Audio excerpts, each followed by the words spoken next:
আগামীর বাংলাদেশ গড়তে হলে সব সেক্টর জবাবদিহি ও স্বচ্ছতা নিশ্চিত করতে হবে বলেছেন বিএনপির স্থায়ী কমিটির সদস্য আমির খসরু মাহমুদ চৌধুরী।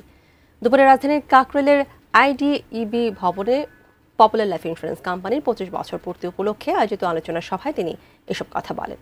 জানান, বিএনপি ক্ষমতায় গেলে বীমা খাতে বড় ধরনের সংস্কার করা হবে।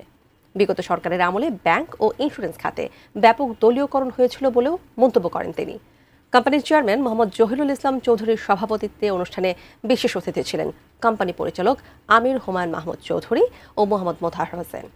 এছাড়াও বাংলাদেশ ইন্স্যুরেন্স ফোরামের president BM Yusuf Ali, popular life insurance ব্যবস্থাপনা পরিচালক ও CEO সহ ঊর্ধ্বতন কর্মকর্তারা অনুষ্ঠানে উপস্থিত ছিলেন।